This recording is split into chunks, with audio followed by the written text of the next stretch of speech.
the slightly late start. We weren't quorate until about 2 minutes past 10, and we are now quorate.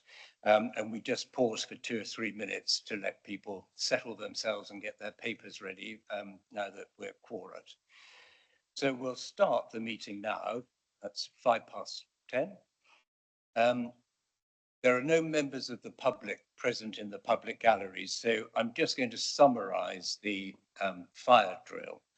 There are no planned drills, so if you hear a fire alarm, it's a proper alarm, and please treat it as such. And you know the escape route, I think, is via the stairs on the left, and then exit by the door at the back, and stand in the car park, the inner car park, which is the evacuation point, and don't come back in until you're told it's safe. So that's it in summary, but I'm sure everyone who's present knows it and probably has got a copy of it in front of them, perhaps, I'm not sure. Right, so the first item on the agenda are apologies. Just allow me a moment, please. There's only one. Apologies from David Adams, Claire Richardson, and Mark Jeffries. Yeah. Andrew will be late.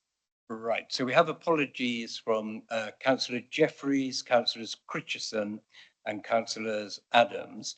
Councillor Adams might be able to join us online, but he had a problem this morning, which meant that he couldn't get here. And Councillor Garrett is likely to join us, but he's going to be late. And Councillor Churchman needs to leave slightly earlier, but she'll stay here to keep us quorate. It's like a game of chess, really, isn't it? But hopefully we'll move all the people around at the right times and remain quorate for this meeting. Minutes. As far as the minutes are concerned, I don't have any comments other than the fact that we've got Councillor Drew on there. No, other than the fact that Councillor Drew on the minutes did send his apologies and should be recorded on the minutes on that basis. Unfortunately, that wasn't drawn to my attention until slightly after the meeting, but Councillor Drew, who's here today, did apologise, and so if the minutes could be amended to show that, please, let's have that done. Anyone, any other suggestions with the minutes as to, or can we approve those? Yep. Good, looks like that's unanimous.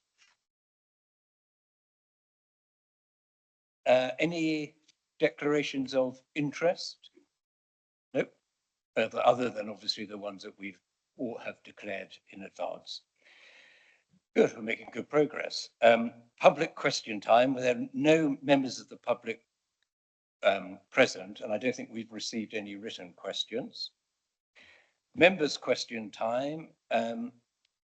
No members' questions have been received, but obviously questions can be asked both by members present and those online during the course of the meeting on agenda items. And that brings us straight to the external audit results item. Oh, I'm so sorry. I'm still looking at them. Bear with me. The internal audit plan 2026 to 2027, which is our item number 6. And I'll call on Lizzie, please, who's here to summarize her extremely helpful report. I mean, I'm sure, Lizzie, that everyone's looked at it, but it is quite a lengthy document. And so if you could just summarize what you consider to be the salient points, I think that would be extremely helpful. Thank you. Well, apologies, Chair. Can I start with a minor amendment? On page 10 of the covering report under background, it states that the standards that we're adhering to are public sector internal audit standards. They have changed, and it should be titled Global Internal Audit Standards. In relation to the report plan-wise for 26-27, the only thing that I think is salient to bring your attention to is their list of activities does not include follow-up work. which as and when we perform follow-up work, and this is on areas that we would have reviewed during this year, i.e. 25-26, where we're required to ascertain that the actions have been taken, we follow up on the piece of work, we will bring it back to the committee, the results in those areas. But I have deliberately not detailed the individual names. Excuse me. In addition to that, it also doesn't note grant work, which we have to carry out if there is a requirement for the Chief Internal Auditor to physically sign off the grant certification. Again, those will be added and reported back to the committee as and when they occur. Again, the reason I've deliberately not entered those at this stage is sometimes the grant payment may carry over, and it is to limit movement within the plan. Saying that, the final thing to bring to your attention is whilst all of those activities are noted for us to cover for 26-27, during the course of the year, there will be regular reassessments as to whether the risk dynamics have changed within the organisation, where we need to perhaps mend what we're going to be looking at across the year.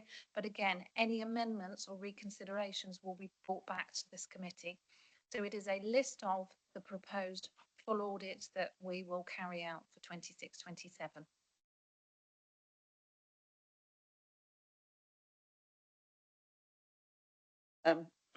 Yes, on page 15, where it's got audits, children's services, why have we highlighted Carisbrook Primary and Honey Hill Primary? The little bit at the side is the same. Why those two particular schools are even noted? Thank you. So across a period of 5 years, we attempt to audit schools that, following a risk assessment, are ones that we should naturally go to look at. We only have a finite amount of resource, and in which case we can only look at approximately 2 schools in any 1 year. We've added in Carisbrook and Honey Hill, and in actual fact, thank you, Councillor, because Honey Hill we're going to take out of the plan because they've academised, so they're no longer a maintained school. But we perform a risk assessment and we talk to internal colleagues in education and in finance to say, what information do we have in relation to all schools and which 2 schools are we going to pick? We would have picked these because we wouldn't have looked at them historically. So it's just a rotation for which schools based on information intelligence that we have as to what we want to audit. So they're only singled out probably because of a time period and we haven't looked at them. But Honey Hill will come out and be replaced with the next school on the list that I do not have visibility of today. Thank you, Chair. You learn something every day.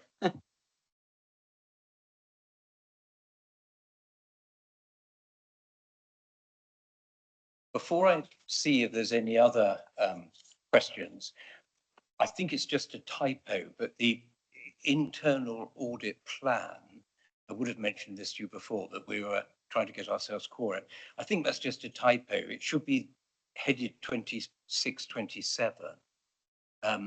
Just these things happen quite easily, so I'm not making a point on it, but we just need to record that, I think, for the minutes. Otherwise, we'd be approving, in theory anyway. But I've looked at the plan. I spotted that, but I looked at the plan and understood what had happened, that it is for this year, but these things. So there's no point taken on that as far as I'm concerned. Do we have any other questions on this? Councillor Drew. Thank you, Chair. Just in relation to NHS partnerships, obviously it's been pushed back a number of times in relation to evolving expectations from central government. I just wondered if you could say a little bit more about that. I apologize if I've missed it in the report itself, but I just wondered if we could put a bit more detail as to whether, I mean, given that that has happened a number of times, are we likely to have that ad infinitum?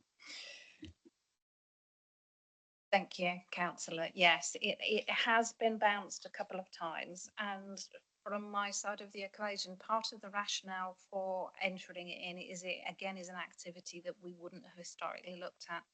And on the NHS side of the equation, there has been significant changes, and every time we consider the timing of our reviews, we have to bear in mind whether any major changes, either nationally or locally, can significantly, I suppose, distract against what it is that we really need to be looking at, and whether we need to allow a period of time for something to embed. So we have, unfortunately, and it's more on the NHS side, us watching from afar. That is from an audit perspective, not from a service perspective, because the services will be significantly closer to the equation and have a better feel.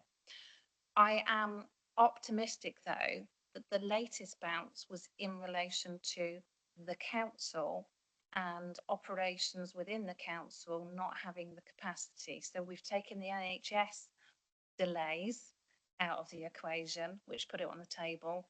It was simply down to time in Q4, which was a bad period of time for us to go in and do a joint exercise with the service. So I don't believe we will bounce again. She says that if something significant comes up from the NHS side, then I will be coming back having a conversation. But I think it'd be good to go to 1/2.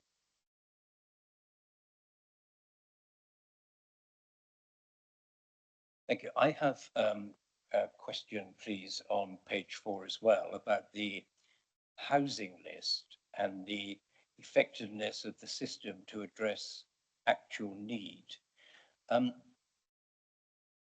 Could you help a little bit with what one would, the procedure, or at least what one would expect to see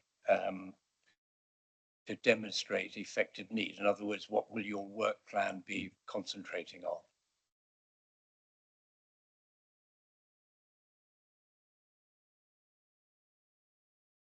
Because my colleague will have more visibility from an operational perspective.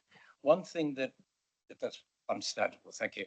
One thing that I've been asking for, and for some time, not in this committee, but elsewhere, it does seem to me that on the housing need and the housing list, to address the need on the list, seems to me that it would be helpful if a record kept in such a way that it doesn't invade, as it were, the various regulations of privacy.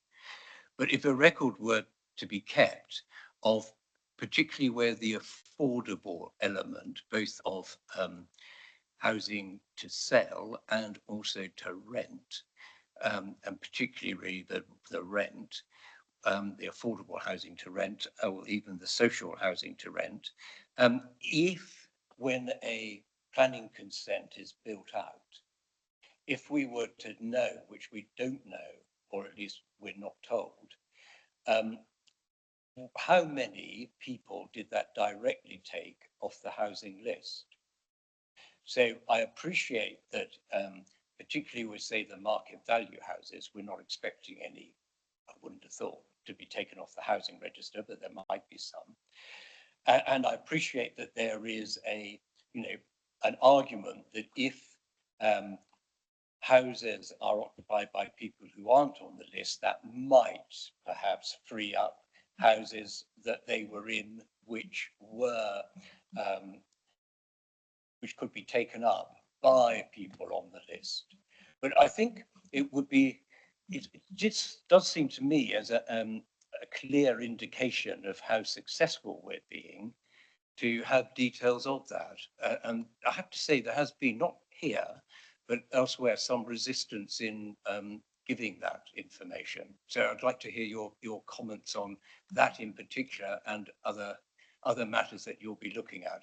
Because I think this is, I think this is one of the crucial concerns of the full council, that despite, and I'm not belittling the attempts, and I'm very pleased that recently the council's purchased some temporary housing, and that's a very good thing.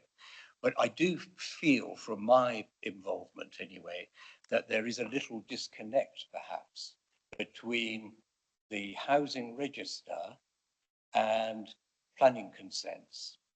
And I think it would help quite considerably to know how our planning consents and building out of those consents are assisting the housing list. Thank you. Thank you, Councillor. Regarding the specific point you've just raised, I've made a note down, and we will actually try and include that in the scope of the audit. Can't promise we'll be able to, because you're sort of crossing over different areas of the council, and whether that sort of information can be shared. But it certainly, at first sight, sounds quite sensible. We will try and include that in the scope. Specific to the housing list, we're not talking about homelessness here. This is something, a specific responsibility the council has. So we have to maintain a housing list, and there has to be a process which people go through to be assessed in order to go onto that list. And specific to the scope we've highlighted in the plan, what we want to look at is that framework. So how is our individuals' needs assessed, and how does that feed into their eligibility to go onto the housing list? So it's a fairly standard audit in that we have a legal responsibility to maintain a housing list. There should be a set of criteria against which people are assessed in order to go on the housing list, and again how they progress up the housing list. So it's a fairly focused audit. But homelessness is different, and planning is different, but we will try and include the elements you've highlighted in planning. Problem with this committee is whether the criteria is on that effectively housing is whether or not criteria actually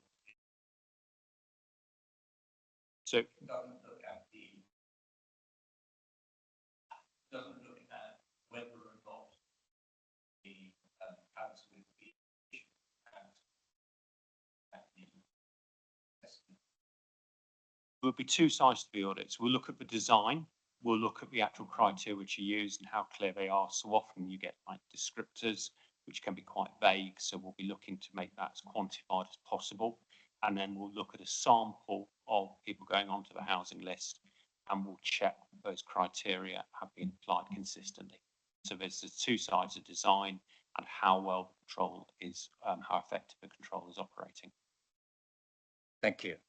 Would it be possible, I don't want to increase your workload, but would it be possible perhaps just to have a short report on what the criteria and how you've checked it, and your comments? Would that be possible? Councillor, we would start to stray into reporting to this committee information that we don't do as a standard practice.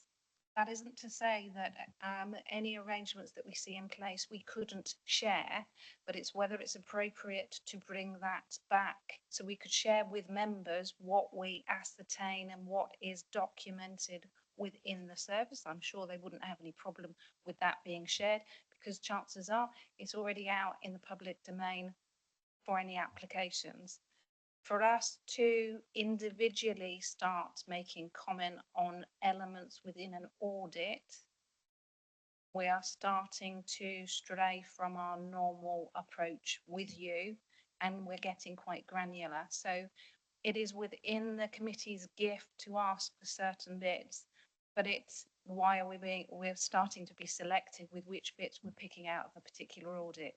So we need to have some thought and some discussion perhaps around how we do or how we consider that moving forward. I understand that. I mean, I am at a later point going to suggest perhaps that we have an informal meeting of audit and governance. particularly as I think I'm right in saying this is the last meeting now before the elections, and the current committee may or may not be here. And given that there's quite a lot for the new councillors to absorb, it might be helpful if we were to have an informal meeting to discuss some aspects.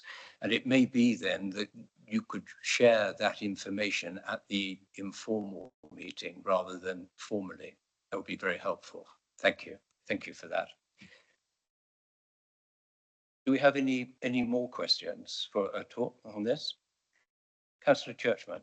Yes, sorry to prolong.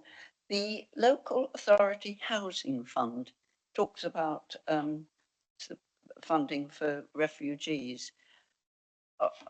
This is, I know the asylum with children that we have we have to supply money to either house. In fact, they all taken off the island, etc. But I don't understand this housing fund. How much is it, for example? And do we have refugees on the Isle of Wight? Because as I understood it, technically, we have not been told that we have to have them. Thank you.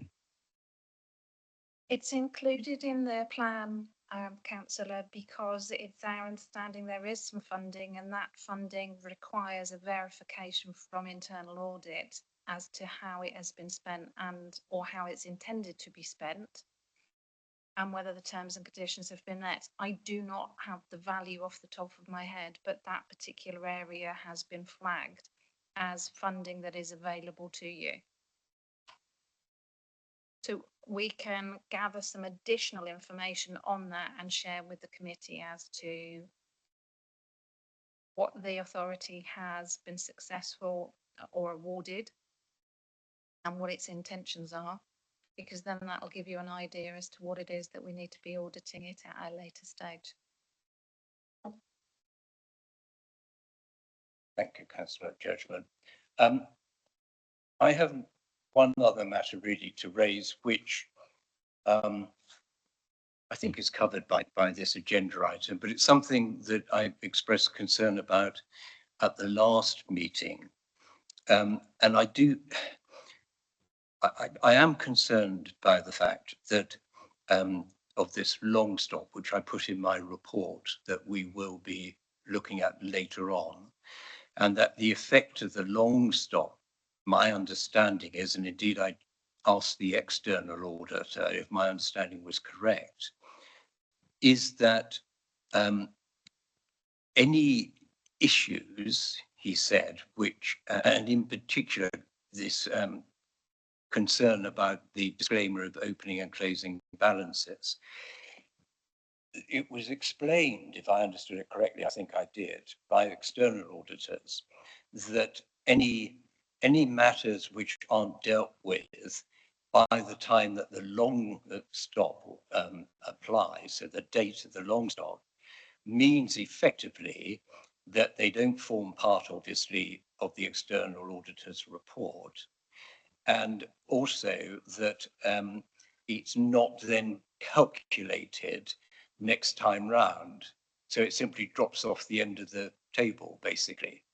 I'm uncomfortable with that. It may be that it's government policy compliant, and I think members of the public would be uncomfortable of that. So may I ask you this? It's the case, isn't it, I think, that the finance department of the council either would have or should have, if they're handling the accounts correctly, the data that would enable the opening and closing balances to be established, at least to a reasonable level of assurance.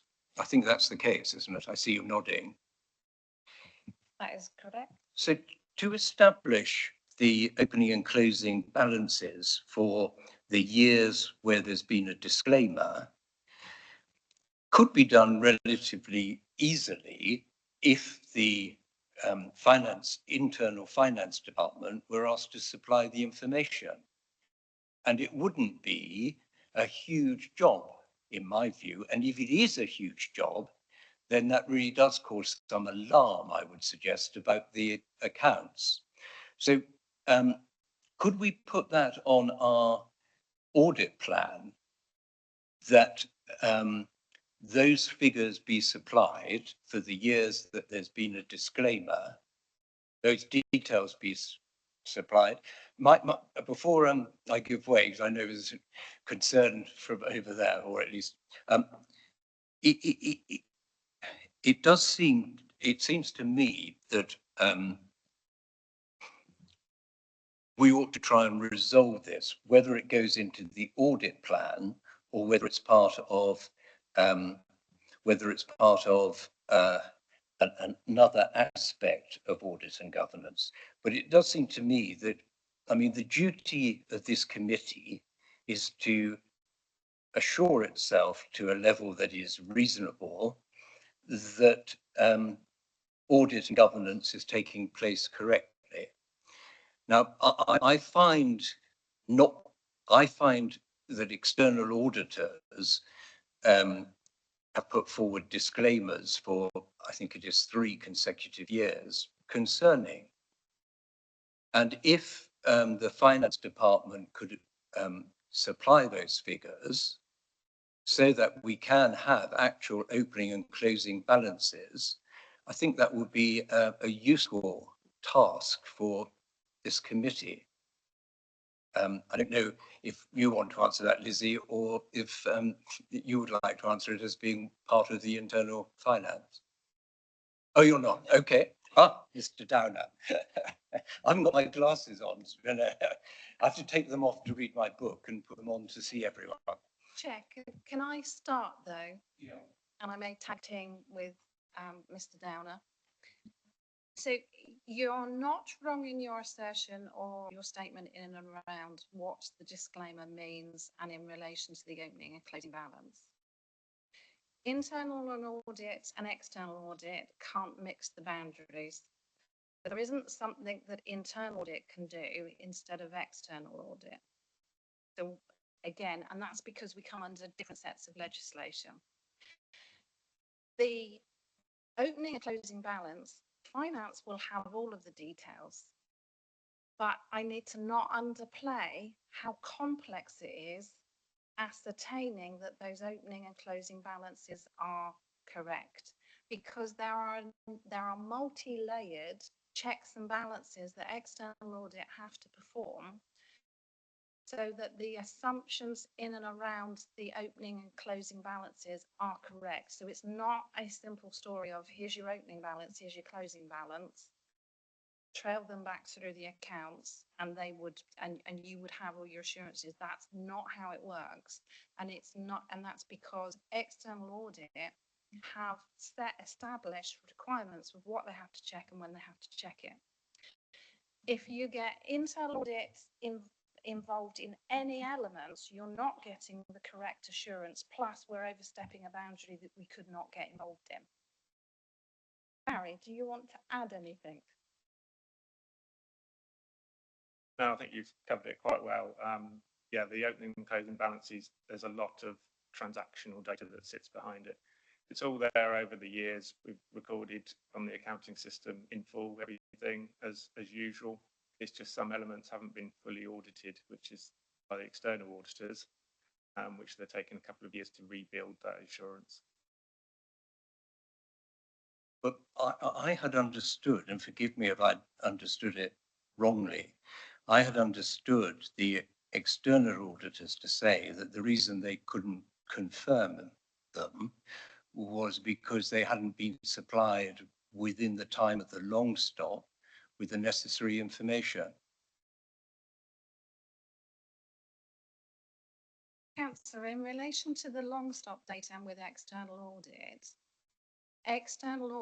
over a significant period of time have not had the resource.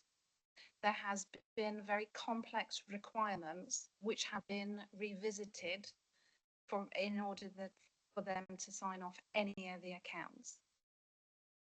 they've struggled with that for such a long period of time. That's why government has said, hold on a minute, we have a national issue with our external auditing firms, a number of them, with them having the capacity to be able to undertake the correct balances, because external audit won't sign something off if they've not looked at it. The same premise as us. We'd far sooner say we can't give you an opinion as opposed to give you an opinion and we've only done half the work. There will be some examples of any of local authority not getting their information over in a timely manner. So, i.e., the close down of accounts will lead into when external audit need to kick off all of their checks and balances. And if that starts being delayed, it has a knock-on effect.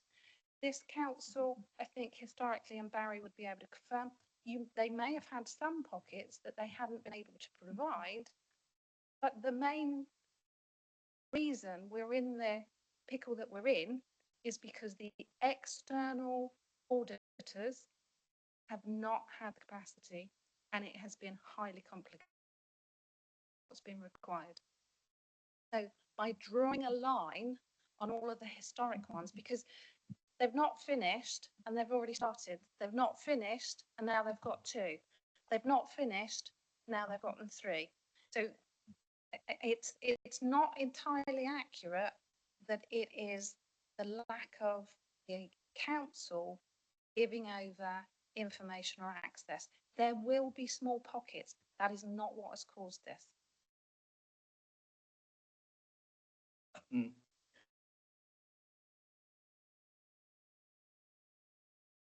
But wouldn't it be, and this is the way my mind works, if,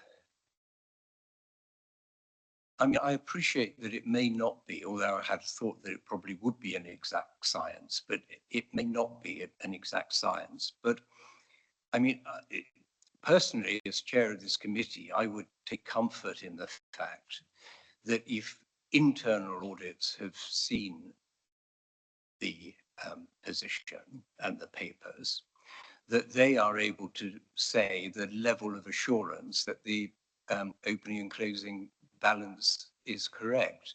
So, for example, using our tagging system, whether there's low assurance, medium assurance, or high assurance, it just seems to me strange that what a lot of members of the public, I think, would consider is the crucial basis of accounting, namely that you start with how much money you got, and you end with what you're left with at the end of that year, is fairly basic. And wouldn't it be possible, if you've seen or should see the accounts, to give a level of assurance as to the accuracy? It may be a low level of assurance, but at least then we would have some knowledge. What we could do, which is within our boundaries, is we can pull together the other pockets of assurance that this committee can place a degree of reliance on. Because it's not just external audit signing off your accounts, because with due respect, any auditor will not audit 100%. You can't replicate the transactions across a year by doing that. So we will always take sample tests. So external audit would, same as internal audit. But you have other pockets as to where you get your assurance from. You have never had your accounts quantified for any material errors for the entire time I think I've been here. That should be an area where you have some comfort, some assurance from, but you also have a number of other checks and balances that feed into the accounts that should also give you some comfort. And that's what we could bring to you. So we can't get involved in looking at your opening and closing balance. That isn't, it should not be us providing that assurance, because we're overstepping a boundary. And it's pretty complicated. If it takes external audit who are practiced in it a significant period of time. Your internal audit team is not going to do that, but we should be ruled out, full stop.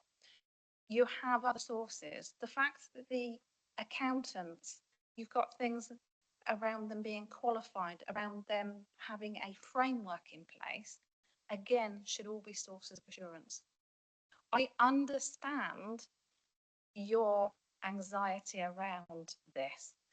And a number of the other councils, again, committees that I attend, they are uncomfortable with this disclaimer. They're also uncomfortable with the knowledge that external audit will now need to rebuild, can't gain straight away, but will rebuild its assurance levels. The only thing I can say to you is that you're not the only authority. Most of the authorities, that doesn't give you comfort knowing you're in the same boat as the others, but internal audit could do a piece of work to share with you where your other assurance levels should come from, which don't replace external audit, but external audit are still doing some work, even though they're giving a disclaimer. But it will build. Maybe that's the only thing that we can do, and I'm more than happy to do that and bring that back to the committee. Grateful to you for explaining it, and I'm grateful for what you're proposing. I've sort of made my concerns last time and again now today well known. I don't know if any of the committee have a view.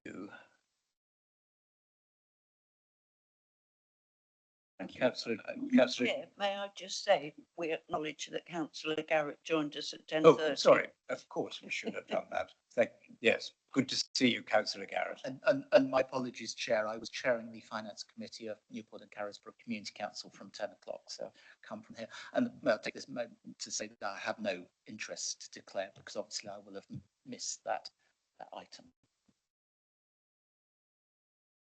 Thank you, Chair. My first question was just in relation to the external auditors, that lack of resource. Presumably that's human resources, is it, in terms of, okay, thank you. I just wondered whether maybe to follow up on that piece of work, potentially subject to obviously the department having the latitude to undertake it, would be the optics surrounding it from a, as it were, a PR perspective, because I think I certainly share Councillor Spink's concerns regarding how the public interpret it and see it within the sort of the nexus of information coming from council. I think part of our duty is to try to help explain that as well, those lacunas where they may have concerns surrounding them, because I think obviously from a layman's perspective, it does seem stark and it does seem quite concerning, but I appreciate what are the exigencies of the both internal and external auditors. Thank you, Councillor Drew. I don't know if it wasn't really a question, so I don't know if there's any you're expecting a response, or simply, I'm not criticising, it's quite a right to make a comment. No, indeed. I think it's probably just a wait and see, but perhaps have sort of be minded towards that sort of direction as to addressing those type of questions, perhaps that the public may be concerned if there is any separate piece of work, because I'm obviously conscious of the load that's put on different departments. Yes, of course. Thank you.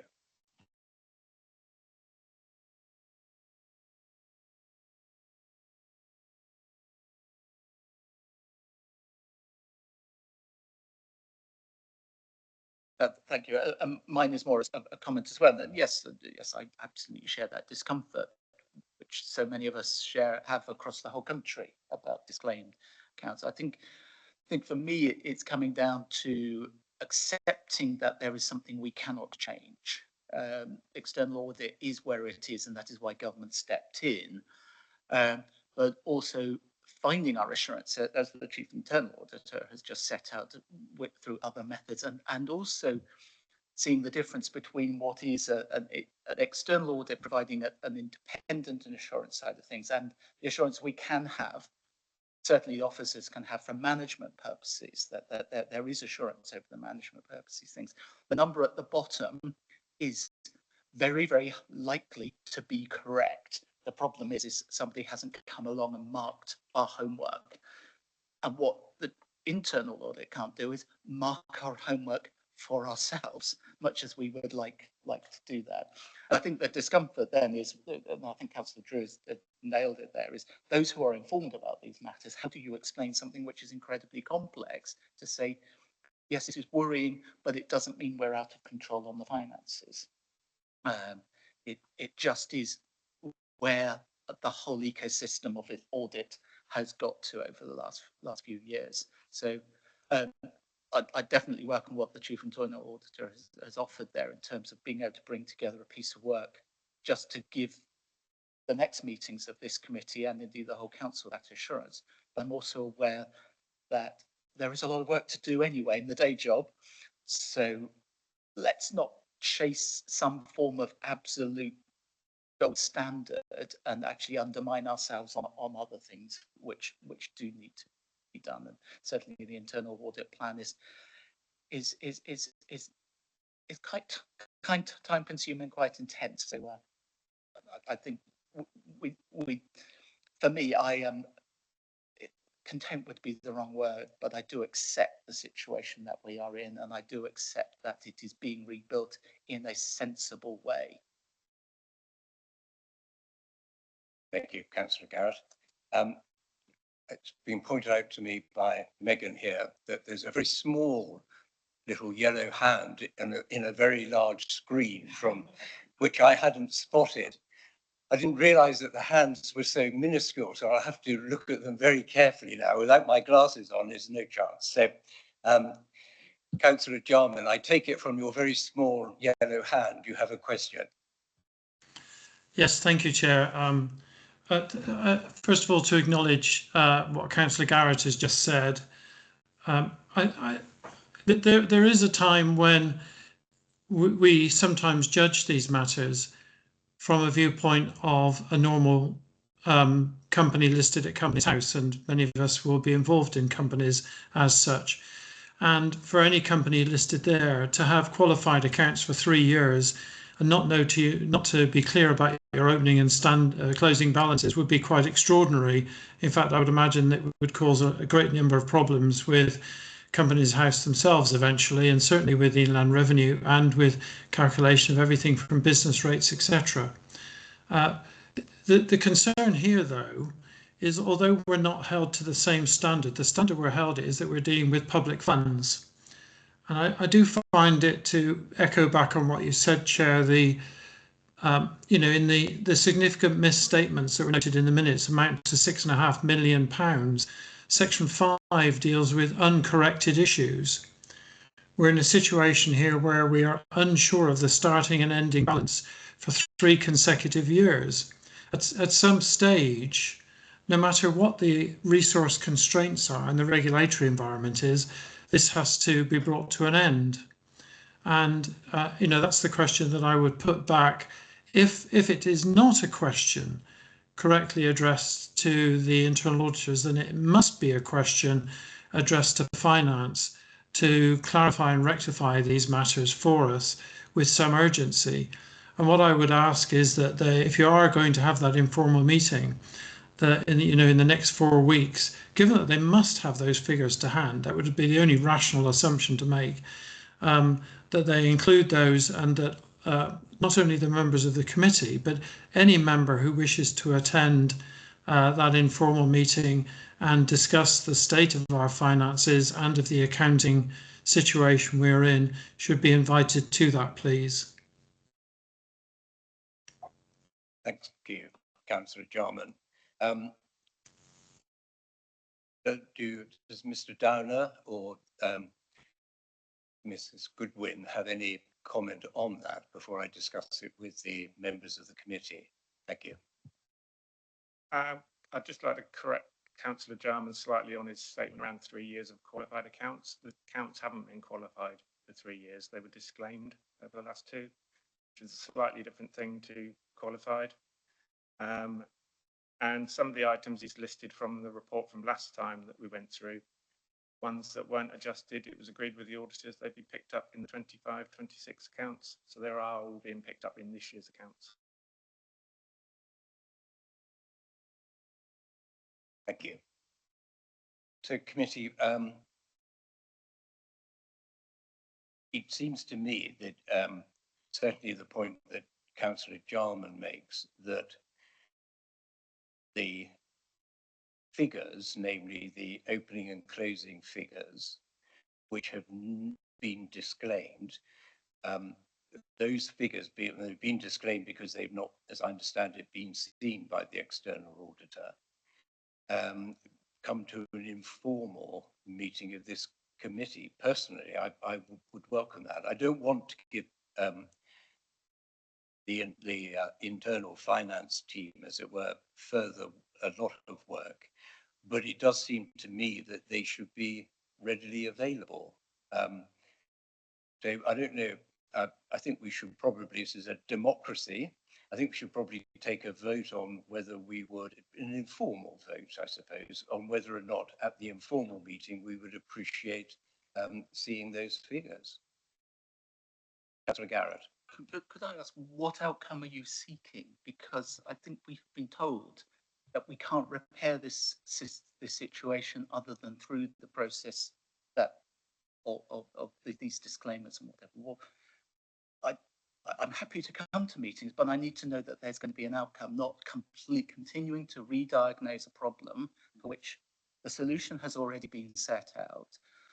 I think it's also very important, and I would take exception a little to what Councillor Jarman has said, to caricaturize the numbers as being unsure, as though that we simply have no control and understanding of our situation. I think that it's really, really important, and that would not undermine this council by using that sort of language. So if the outcome is to ensure that everybody here who is unsure and uncomfortable in such a way that they will become comfortable with the process, that's fine. But if it's to just keep going round and round, searching for something that is not actually there, which, because the solution to our issue is what government has set out, and what our external auditors are working to, then I would ask, is that a sensible use of our time and of officer time?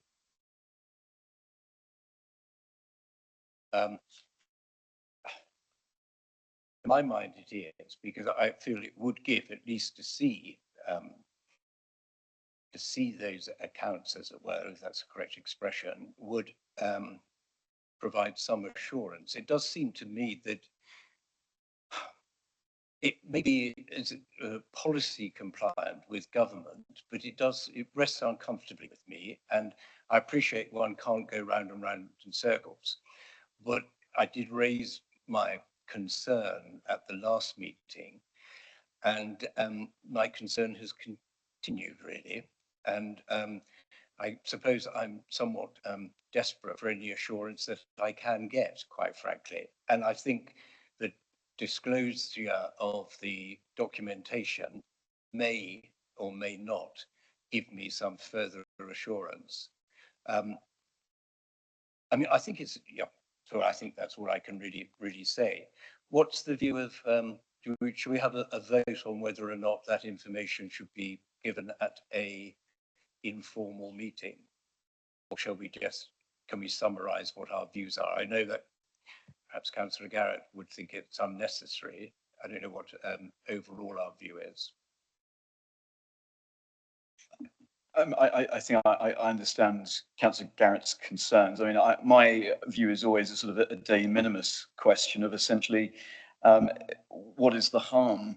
I appreciate there is a resource implication potentially, but ultimately to ventilate something, I take Councillor Garrett's point that we want to perhaps have a conclusion as to why we are using public time and resource to have a meeting. I think the only caveat I would also put into it is that obviously post-May we may be a different committee, so possibly a question of parking that until such a time as that committee decides what information they want before then. But I think certainly the principle, I think it would be useful to ventilate further, and we're probably going to have greater public scrutiny concern regarding public finances, the cost implications of cost of living mounts over the next few months. I take your point on the what may or may not be a significant change to the membership of this committee, but it seems to me that whoever forms this committee after the elections, they might be assisted by, if they read the minutes of this discussion and they have this documentation, they may be assisted and helped somewhat as new councillors. We're not binding their hands. We're simply continuing a trail, as it were, of inquiry, which they may or may not take up. So I would be in favour of it, frankly. I don't know. Should we have just have a show of hands, and then we can say whether or not we'll ask for that information at the informal meeting?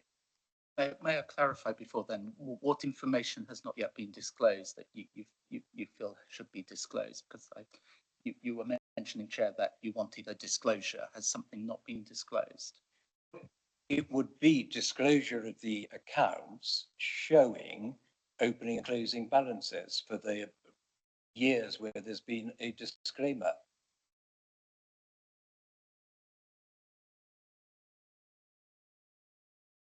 So the opening and closing figures are there. Yeah, all the accounts through the entire period have been published in draft and then final. So balance sheets will follow on from each other sequentially through that entire period. Question I think you're getting at is the external audit hasn't been completed on a couple of those years in full. Yeah. But the data is all out there and it's published data.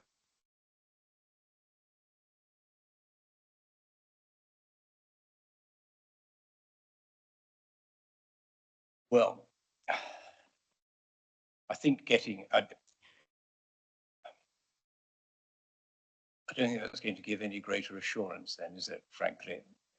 If the data is already in the public domain and the opening and closing balances are in the public domain, then I can't see that, that difficult for us to take this any further, I agree, if they're in the public domain and if our external auditors aren't able to provide any level of assurance for the reasons that we've heard. And our internal auditors don't feel that it's their responsibility, as I understand it, to give a level of assurance on those documents. Is that fair? Councillor, I would remove the word fair or feel, because it's not about how we feel, it's about what our remit is against the relevant legislation. We cannot do work in relation to the accounts. That is not our role. It's not a selection thing. Councillor Garrett was very right. We would be marking your homework, which we are not permitted to do. I don't think I can take it any further, really. I won't say anything further. I think we'll have to leave it there. So.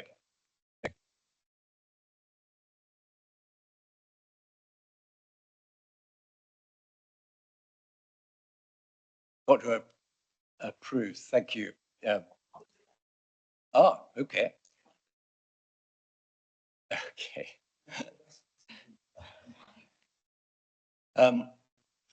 So the recommendation is to approve the work plan for the next financial year. All those in favour? And obviously there's no against. Oh, I do apologise. So small. Apologise. There's a question from Councillor Jarman, which obviously, which I will take. Thank you. Thank you, Chair. Unfortunately, I've no way of making my hand bigger.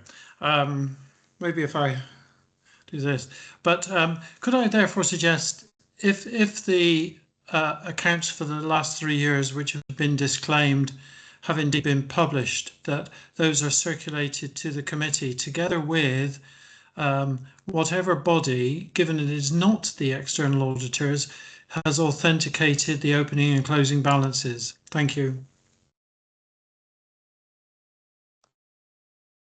I suspect, Councillor Jarman, but I'll see if there's a different view. I suspect that there isn't an authenticating body other than the internal finance department who's produced the accounts.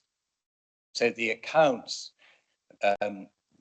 remain, as it were. There's no authentication or assurance, perhaps, in terms of those accounts, opening closing balance, because if I've understood it correctly, it's not within the remit of the internal auditor, and the external auditor has already given their explanation for it. So I don't think there will be any further assurances other than these are the accounts which have been disclaimed. That's my understanding, and I don't know if Mr. Downer wants to say anything. Yeah, I'd be happy to share the links to all the relevant years. All those accounts have been approved by the Section 1.1 officer. Chair, if I may, the second part of my question was, if they are not, I don't know what the correct term is here, but clearly they are not approved in the way that I'm using that word by the external auditor. The internal auditors are saying it's not within their remit to consider that. It would seem, therefore, that any figure we are given is unaudited in any sense at all, and the only body which would seem to exist to deal with this, as I think you've tried to very hard today, is Audit and Governance Committee. There is no other body of which I'm aware which would be able to provide any assurance of them. So the published accounts would be unverified and unaudited by any body, this committee, internal audit, or indeed external audit. Thank you. Thank you, Councillor Jarman. I mean, I think that is the position, and I think the committee has been told, and we act on information that we've been told, that that's correct according to the regulations, that the position is correct according to the regulations. So from Audit and Governance Committee's point of view, we can see the accounts, and indeed my error, I wasn't aware that they had been published, but there it is in that way. We can see the accounts, and Mr. Downer is going to give us a link to that, which would be very helpful. And the fact that they're not audited and given a level of assurance internally or externally is compliant with the regulations. That's my understanding. Councillor Garrett. Well, certainly at our last meeting, and I think it's minute 49 that shows that we did consider the statement of accounts, and in previous years we have considered. They have been circulated to this committee because they are papers before this committee. So committee members should be aware that they are published in that form, they are published in other forms. What might be helpful to Councillor Jarman is for him to have regard to the Directorate's Finance and Section 151 Officers' Responsibilities section of those accounts. And if I may, just say what he has to sign to. Remember, this is a statutory officer who's signing that. He certifies that the statement of accounts for the year ended gives a true and fair view of the financial position of the Isle of Wight Council at that year end and its income and expenditure for the year then ended. I think hopefully Councillor Jarman can see that that is about as far as anybody in this council, other than our external auditors, finally signing them off, giving an opinion that we can get on the assurance. But I think it may be helpful to yes, Mr. Downer, sending us around those links again to show how they come to us as a committee on our agenda, but also how they get published, because of course the public has a right to inspect them as well and comment on them. But hopefully that's helpful, that bringing out that we do see it, we have signed off, and indeed, and I remember our debate last time, and I perfectly understand your feelings, that you signed off on those as well. So there is a lot of assurance that's happening. It's just not this thing that we all desperately want, to use your word, which will come in time. Thank you, Councillor Garrett. I think that's helpful. I thought for a minute Councillor Jarman had another question, but his tiny hand has disappeared. There is no hand. So, all those in favour of approving, as it were, the work plan, can we have a... sorry.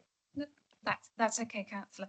The thing I wanted to add, in actual fact, following on from Councillor Garrett, is the piece of work that we will do, which is in and around what are your other assurances. When your accounts are published, not only are there also those statements, but you have the annual governance statement, and you have the role of the internal audit is to do work across the whole of the organisation that tests how robust and effective your internal control framework is. Well, irrespective of the fact that we may not be looking at the accounts, that goes again to add some degree as to whether your arrangements are robust or not in relation to how you get to your accounts at the end of the day. So it's multiple layers. So again, if we bring that back, building upon what Councillor Garrett said, that may give you some additional. It's all in relation to the external bit, which is the bit that's causing the connection. Thank you. So the recommendation is that the internal audit plan 26 to 27 be approved. All those in favour? So obviously, I suppose for the record, there's no one against because it's unanimous. Right. Next agenda item is item 7, strategic risk register, pages 91 onwards. Have I? Oh, I have.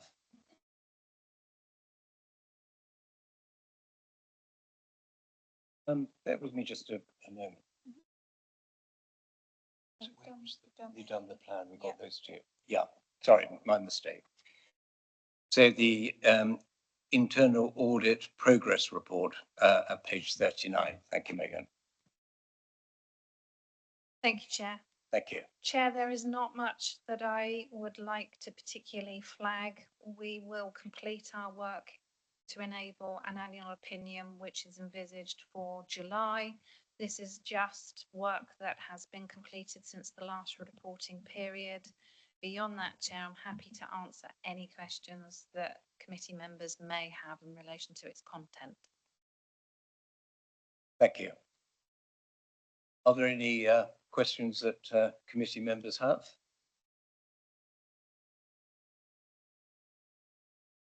Just bear with me a moment, if you will, please. Thank you.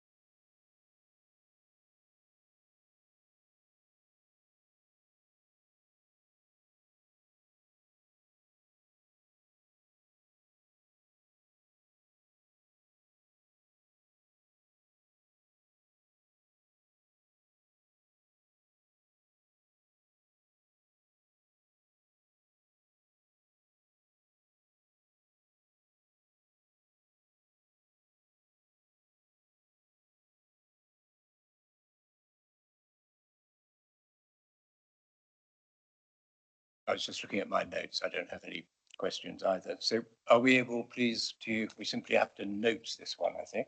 So the committee notes the report. Thank you very much.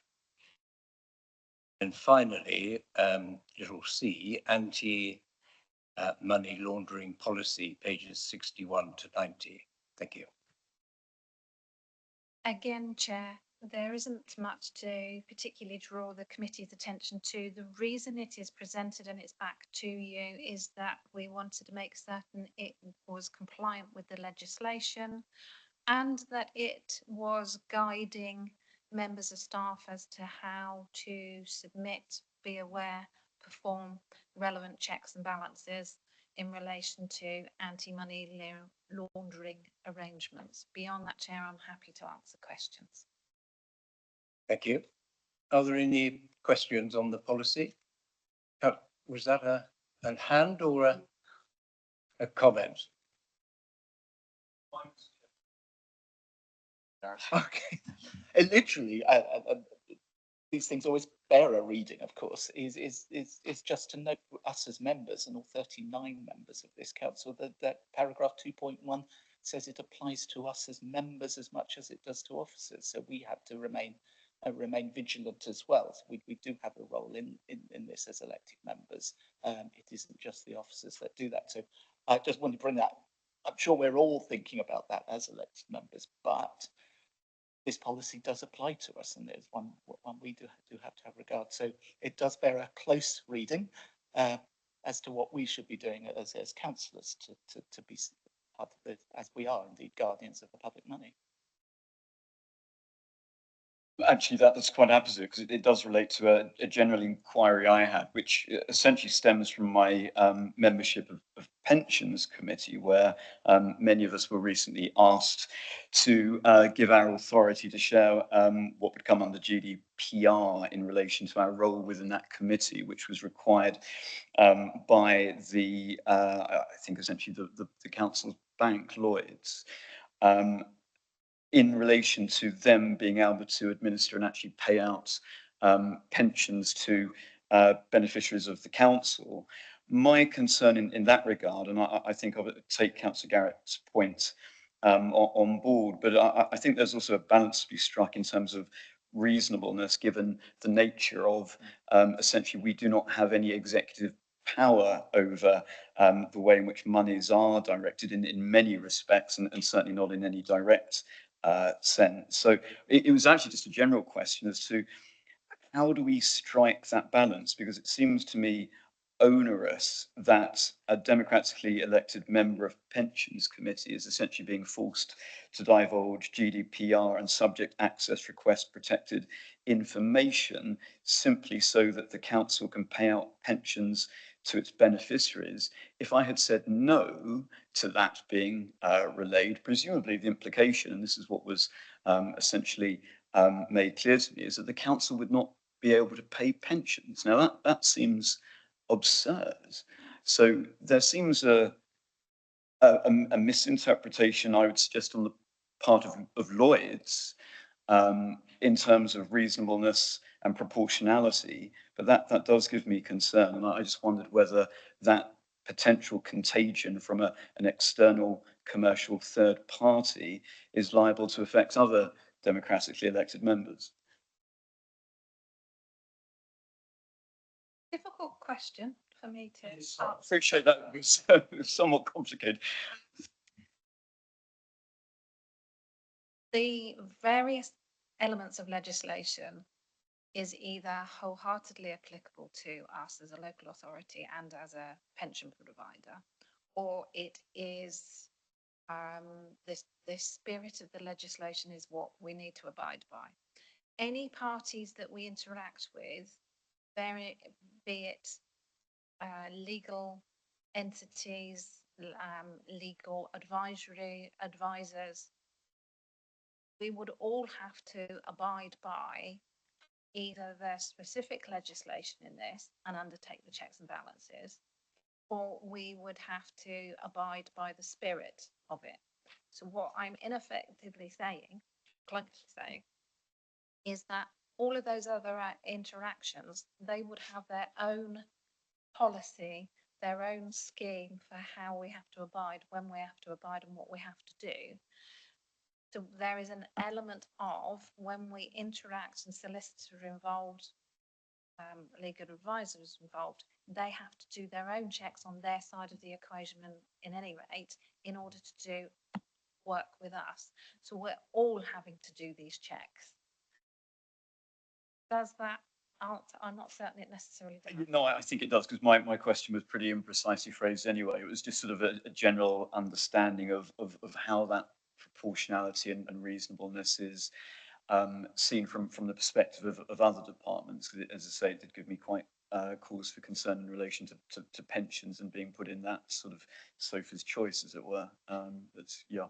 So as an organisation, we should apply this consistently irrespective of the department directorate. When we interact with third parties, they will have their own framework, own policies, in effect, either enhanced more than what this is that's presented to you, or at the same level as to what's been presented. So, yeah.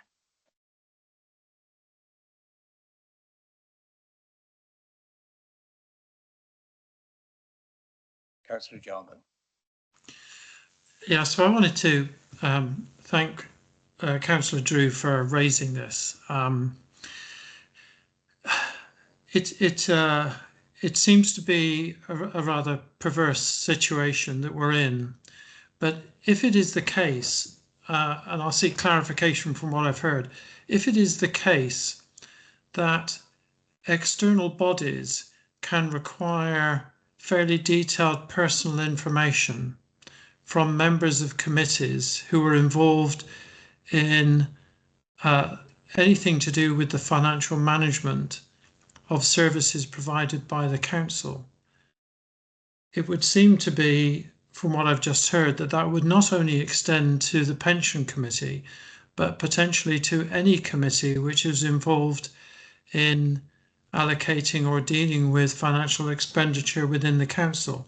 That would certainly seem to embrace the PFR committee and probably the service committees, and by inference, full council, because it is full council who in fact deals with the budget.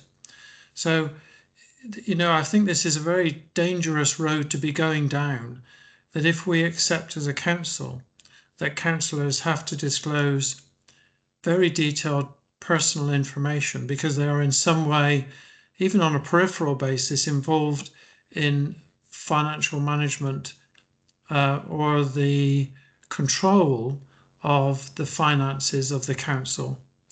I can imagine that every councillor would have to provide that declaration. Is that your interpretation, Elizabeth?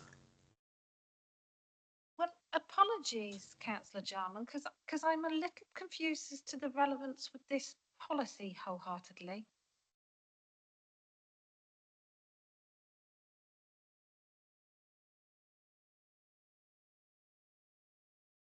Your questions in and around GDPR and data,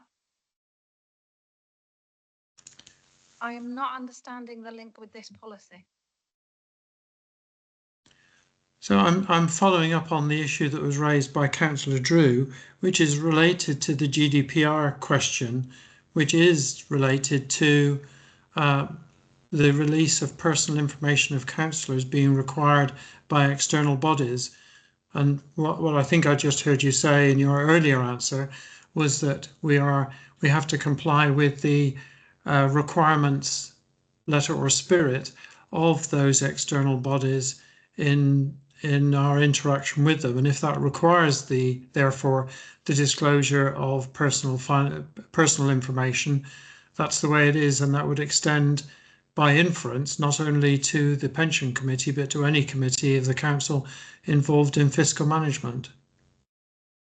Okay, so Councillor Jarman, and Councillor Drew, in answering your question, maybe I wasn't entirely straight with which bit of your question I was answering. So I was answering in relation to the money laundering reporting activities, if there are transactions between the local authority and other parties, the authority has to undertake relevant assessments which are detailed within this particular policy.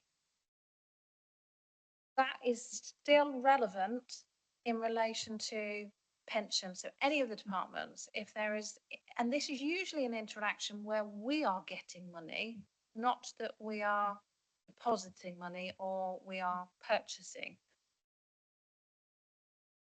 So my comment in and around we all have to abide by is correct in relation to money laundering, reporting and checks and balances.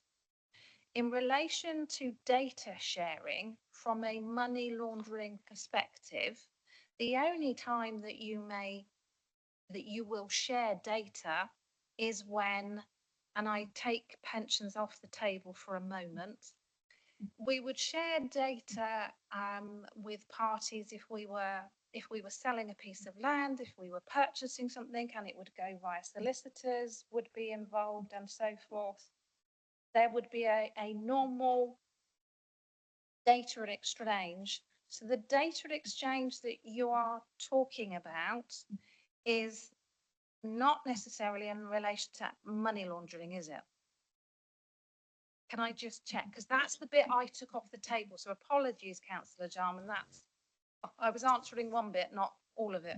Yeah, I take the blame for causing a bit of essentially. I mean, my issue is the way in which it had been interpreted very specifically in relation to pensions committee. I think this is as a policy I have no concern with it. Essentially, the problem was that in order for Lloyds, for them to say that they felt that they had discharged their duty under the money laundering regulations, they required personal information from members of pension committee. So that is essentially a separate issue to the generality, I think, of this policy. My point was essentially that I think we need to be, as a council, perhaps to, and it's maybe not within the remit of this committee, we need to perhaps understand and promulgate a more general position of education, so that when we are asked,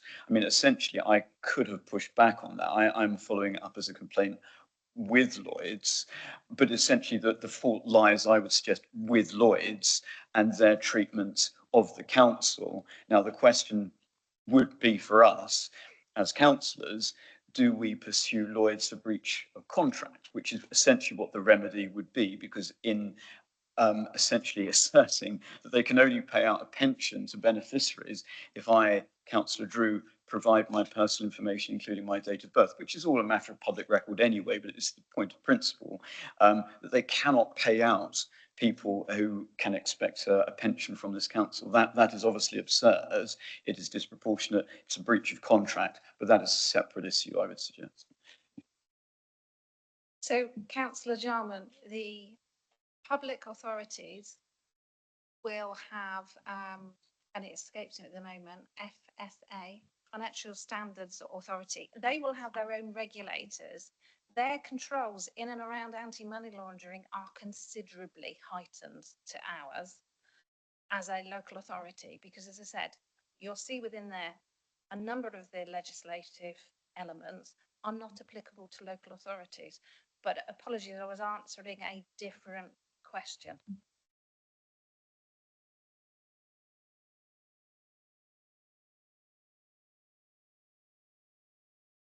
Any further questions from the committee?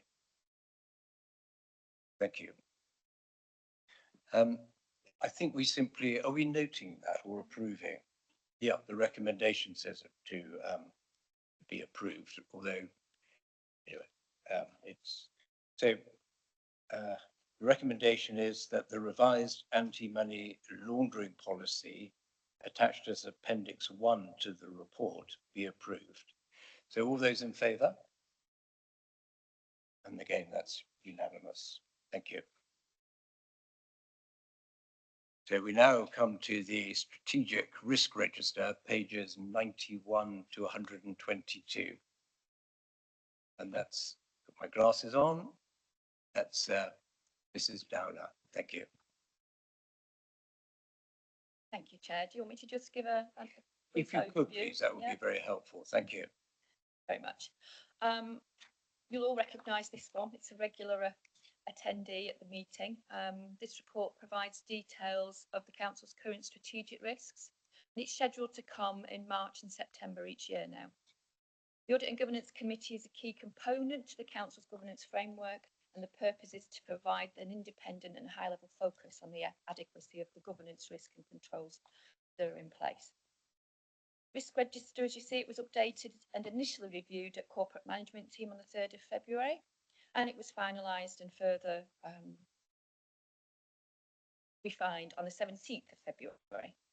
That meeting was attended by the Chair, thank you, Chair, to provide again further assurance of the processes used to understand, to raise risks and to provide the mitigations that the Council will put in place to reduce those risks to the lowest possible level. Corporate management team have agreed to monitor a new risk, which is the only thing really I'll draw to your attention, and that is the risk that, given the significant changes that are coming through now from new or amended government policy, this is potential to outpace our organisational readiness in relation to the capacity we have to address those and the funding we have to address those. So the risk covers the impact across the organisation, and it's been added to the risk register. Further explanation in relation to the risk, to the issues it brings and the drivers for that can be found in the report, paragraphs 14 to 20, and the risk itself in the risk register, page 99 on your papers. I'm happy to take any questions if there are any. Thank you very much, Mrs. Downer. Questions?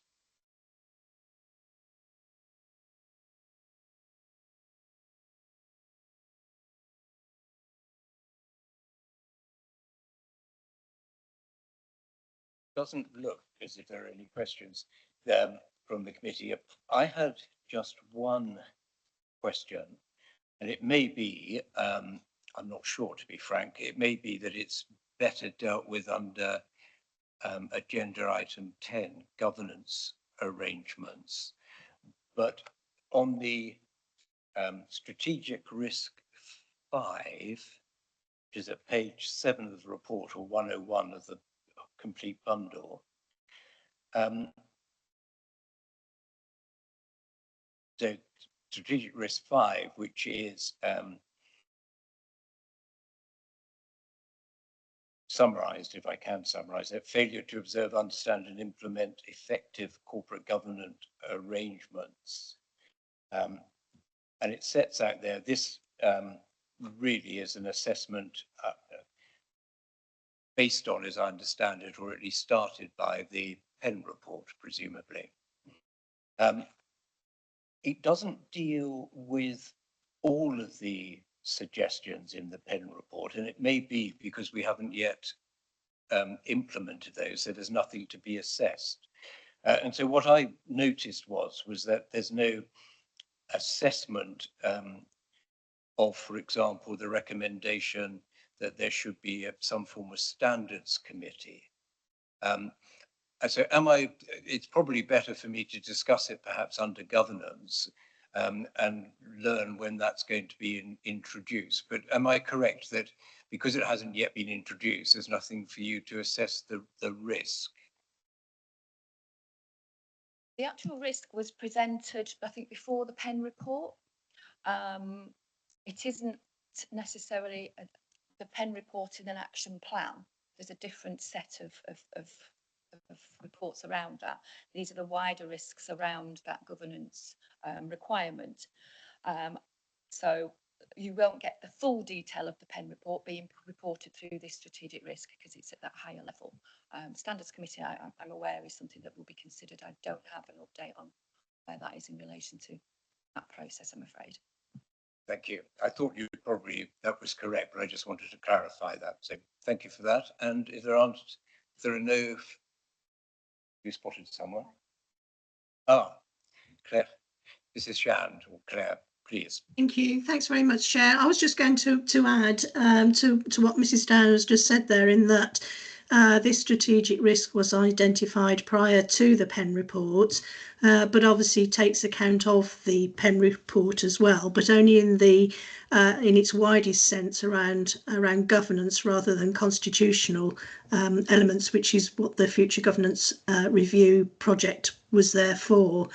I think, if memory serves me right, that full council, when it received the Penn report, did refer the creation of a standards committee to audit and governance. And that is reflected in my report to committee later in this meeting as something that is there that requires attention, but we're not in a position at this moment in time to respond to. I hope that clarifies from this risk perspective. Yes, it does clarify it. So thank you very much. Are there any questions on that or arising out of that? Councillor Churchman. I get a little bit worried about this education and attending seminars and everything. I'm elected as the county councillor to represent my constituency. I've been a councillor for a long time, and the bureaucracy has increased 20-fold, 100%, whatever. I'm now faced with Teams meetings, meetings like this. I can remember the days when the LGA reckoned that the average councillor spent 27 hours a week on their duties.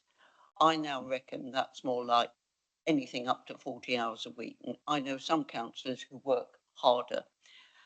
Where on earth does a councillor find the time to attend all this training?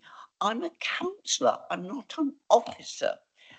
If I don't know the answer or have a problem, I expect to be able to come into the council and talk to an officer to sort things out. The whole structure of councils is extremely complicated. I've learned a couple of things this morning from Mrs. Goodwin. And it is an ongoing thing. If you think about the structure of our councils, it is almost impossible to know every section of it. I'm a jack of all trades and a master of none, and I wish that to be recorded. Keep adding training to a councillor's workload. It's just impossible. We cannot possibly cope with it. I'm here, as I've stated before, to look after my constituents. I'm not here to learn how to run the council, which is what I feel is being pursued. Thank you, Chair. Thank you, Councillor Churchman. I don't know if there's any response to that at all. I have some sympathy, if I may say so, with your view, Councillor Churchman. It seems in part, at least, I think, if I may be permitted to say this, a result of the committee system that this extra, to some extent anyway, training has evolved. And I do think, whilst it's important that councillors receive training, I do accept your point that the training needs to be kept at a reasonable level. I mean, for example, the level of retraining, although I haven't personally been involved in very much of it, but I have been involved in some as a substitute for the pensions committee, it was quite overwhelming, quite frankly.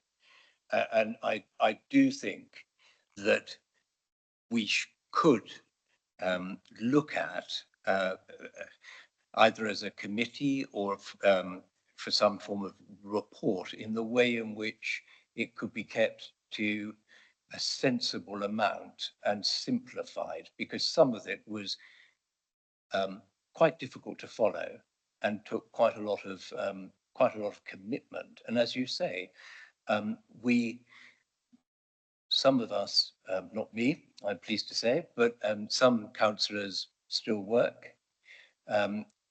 Some councillors, it's not supposed to be a full-time position. And it does take a considerable, if you do it properly, a considerable amount of commitment. And so I think training needs to be seen in that perspective and not increased from a sort of an academic point of view beyond that which is necessary. So I do share your concerns, and obviously perhaps Claire will perhaps consider that. It's not easy. because the regulations for now are getting more and more complicated. And of course, officers are concerned that we understand those regulations. But I do think there has to be some degree of balance, and some of it has become a bit too onerous, I think. I don't know, Claire, if you'd like to comment on that. Thank you. Thank you, Chair. And yeah, just if I may, that would be very kind of you to indulge. I mean, I think everybody recognises that time is of the essence for everyone, and that we need to make sure that anything that we do by way of training is there for a specific purpose and business need for making sure that we can all deliver what we're required to deliver. So I absolutely fully understand the points about, you know, having too much on the table.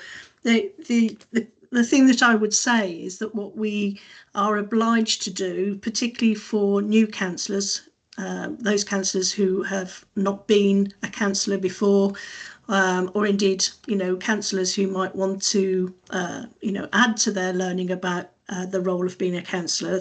We do introduce a programme of activity at the beginning of a new term, which is quite intensive. There are only a few things in there that we ask everyone to participate in, and that's just to make sure that and I hate the phrase, but it's about having everybody on the same page in terms of, you know, what roles and responsibilities are and what our obligations are, both as officers and councillors, in delivering the council's objectives. And there are some very specific training needs, as I'm sure you'll be aware, for people who sit on the pension committee, for example, and planning committee, that there are specific things that councillors need to know in order to perform their duties within those specific committee arrangements. And we will also continue to provide a programme of other, you know, learning and development opportunities, even if that be briefings and updating, so that for any councillor who wants to be kept up to speed with things that are taking place in respect of the council business. And I think in terms of what this particular risk that we have been talking about, is because there was very clear, as the Penn report identified, there was some clear governance issues, which in part needed some working together between officers and councillors to try and unpack what some of those issues were and help us determine a better way forward. So that was the spirit and the intention of those programmes. We do also have a councillor development group, which is run by Sarah Teague.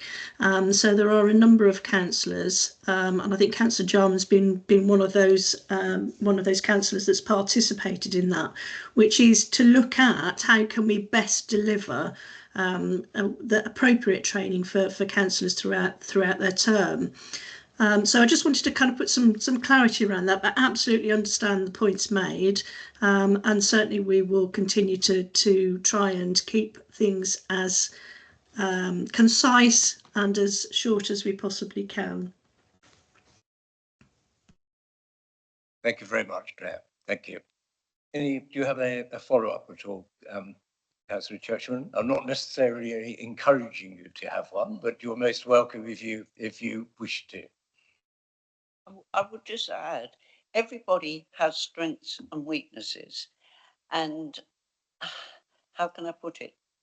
What a councillor brings is expertise in a particular, like I always consider Councillor Garrett and yourself extremely good on audit. There is no way I will ever understand how this council works when it comes to finances. As far as I'm concerned, the taxpayers send money into the council, and to me that's the only positive thing that you can pinpoint in the council, the money that comes in from council tax. After that, it is an absolute mass of ins and outs and bits and pieces, etc. So, as I said, every councillor has probably a strong thing, but what really concerns me is people now do not want to be councillors. I think everybody is struggling to get people to stand as a county councillor, and that is dreadful, because I think we have made life quite difficult and complicated. Thank you, Chair. Councillor Garrett. I really wanted to pick up on that point that Councillor Churchman was making, is about the collective, and it's very kind of you, Councillor Churchman, to say nice things about a former chair in the chair committee. Your diligence on pensions is extraordinary. Your understanding of pensions is far outweighs mine. But actually, having just slogged through a load of training, which and then I responded to the training analysis needs from the aspect of being a pension board member. I had to respond that I frankly could not be confident that I would retain any of that information. And I think it is about training that does two things. One, are we collectively expert rather than individually expert? So across a committee, particularly something like pension fund committee, that different things, and that's what boards do, don't they? They look for that diversity of expertise to come in. And the second one is the understanding of the cascading of your training. So for me, it always starts with, am I just aware? Am I aware of something? And let that settle. Then do I understand? And then certainly the training that was given for the pension side of things, it was just everything was thrown at me. So I think I would be a very good trainee actuary or pension fund manager and many other things, but I still don't feel I would be properly informed as a pension board member, because that training was in the wrong place, directed to the wrong, in the wrong way. So I'm making a plea, if I am returned to this council, and I'd certainly try to undertake training, that we think more about the collective and also about the way we cascade the training. So start with awareness, then understanding, and make sure it is absolutely relevant to the role of the member on the committee. If they then become trainee actuaries, all to the good, but but they don't have to be. Other committees would have other commitments, but definitely what Councillor Churchman said about each having their individual areas of expertise, and that's what we bring, because we are putting people off from wanting to stand as councillors because of what's required of us. The final thing, and it's out with of this committee, but I would make a point that certain areas where training is basically compulsory, maybe it is the time to look at committee members having special responsibility allowances, not just their chairs and vice chairs, because of that commitment that they have to put in. Might even make certain committees much more attractive to members. Yes, well, thank you for that. It was helpful. I think that as well as regulations, I think that the committee system, which I am in favour of and was very much in favour of, I think I'm still in favour, but it hasn't quite worked in the way that we had all thought, to some extent, but that's a topic for another occasion. But I think the committee system has heightened really the need for training, and because there are many more committees now than there were before the committee system, the day-to-day involvement of councillors. Now that was in main part the whole reason for a committee system, was to have councillors, all 39 of us, participating in decision making to some extent.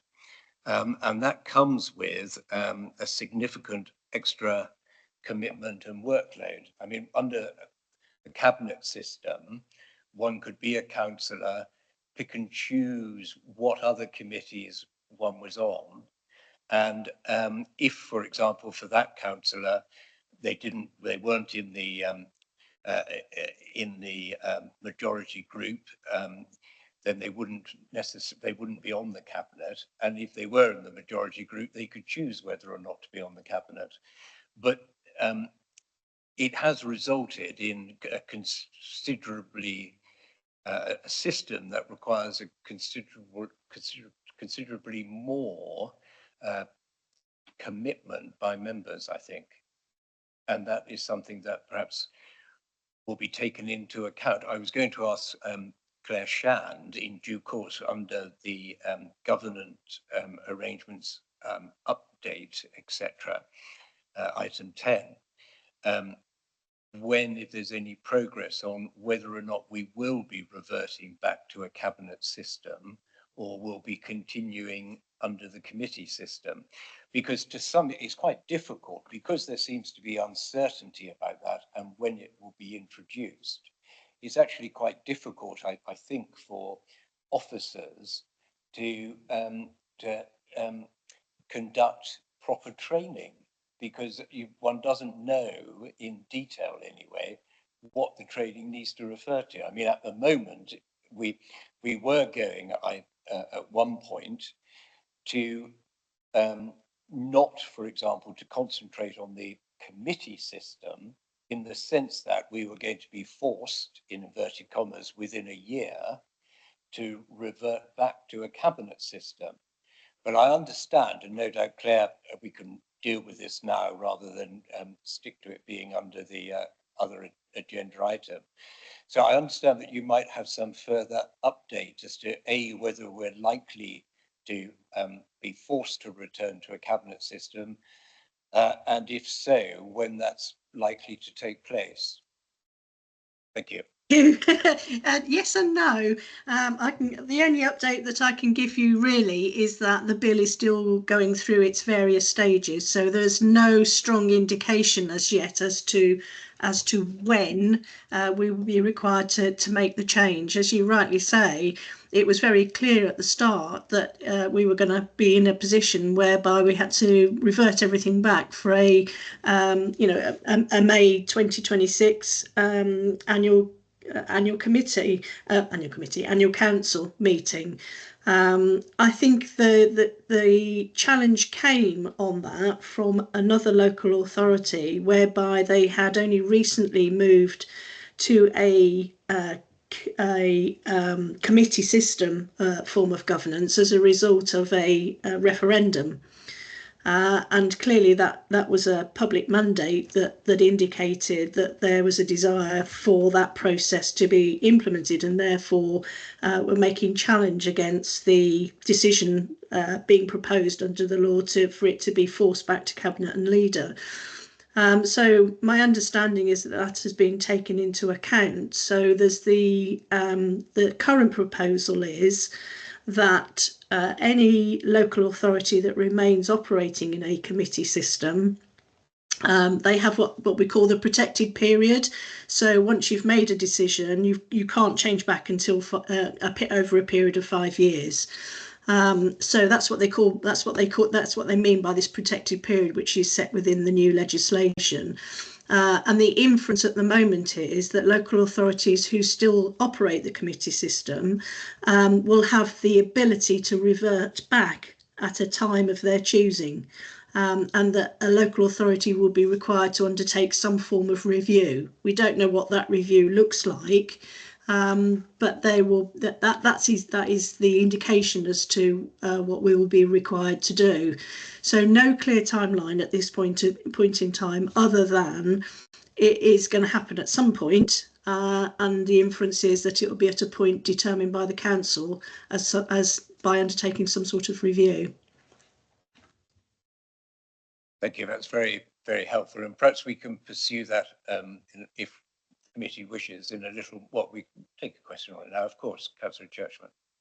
Just not to remind officers, but we have 39 councillors. I sit on 3 committees: pensions, audit, children.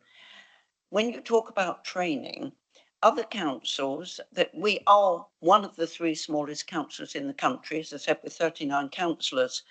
If you look at, I don't know what Portsmouth have in Hampshire, but we're talking about almost double those numbers. That means that we still have to carry out all the statutory stuff that comes down from government. We have to have all these committees, but we are so thinly spread, which goes back to my comments about the training. It's just impossible to keep up with all of it because we are so thinly spread. Thank you, Chair. Thank you, Councillor Churchman. I think we can review this further under agenda item 10, and we'll move on for now. But as far as the strategic risk register is, the recommendation is that the committee agree they're assured that the strategic risks of the council are properly outlined and monitored as set out in Appendix 1 of the report. So all those in favour of that recommendation? Thank you again, another unanimous decision. So that takes us to the Treasury Management Strategy, pages 123 to 154, and that's Mr. Downer. If you could just summarise your paper, please, and raise any other points that you consider relevant. Thank you. Thank you, Chair. So this short report covers the annual Treasury Management Strategy for the upcoming financial year. But like the current strategy, it's prepared using a template through our Treasury advisors that we engage with, and that covers the SIPA Treasury Management Code of Practice requirements. As it's refreshed each year, the changes tend to be iterative rather than major, and they're all listed in paragraph 13 on the report. They just include things like updated economic commentary, some tweaks to a couple of limits, ensure they remain relevant and practical. The strategy provides the framework in which to monitor the Treasury management activities across the year. Let's take any questions. Thank you, Mr. Downer. The committee is slightly depleted, but Councillor Garrett will return. Any questions? Sorry? Yeah. Any questions at all on this from? Yes. Thank you, Chair. And apologies if it's in the report. It's not my area. I was just interested in relation to the fact that we hold 2 loans from other local authorities and the risks surrounding that, given where things are heading potentially at a macroeconomic level. What are the sort of warning signposts for us to be looking into potentially exercising? I assume there's a call-in provision in whatever facility that we've extended to those councils. Would that be triggered at certain events, or is that not even possible, and therefore it's just a question of keeping our fingers crossed and hoping that things continue well for them? Thank you. Thank you, Chair. We've got a couple of arrangements with local authorities, which is not unusual. Local authorities loan money to each other as and when they see fit. The arrangements we've got are short term, and we also keep track on local authorities through our Treasury advisors. They give us regular counterparty updates about the status of local authorities, so we're always aware of if there are any that are in difficulty.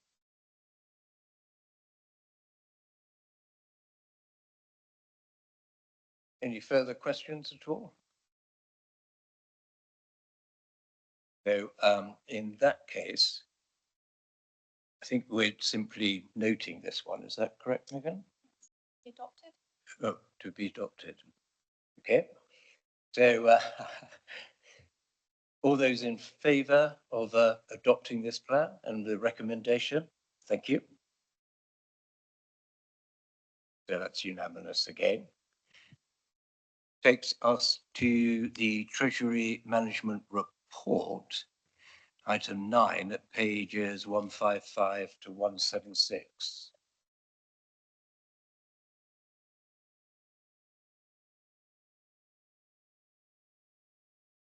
And that again is Mr. Downer, I think. Thank you. Thank you. So this report is the Q3 monitoring position for Treasury management in the usual format that you receive for all quarters.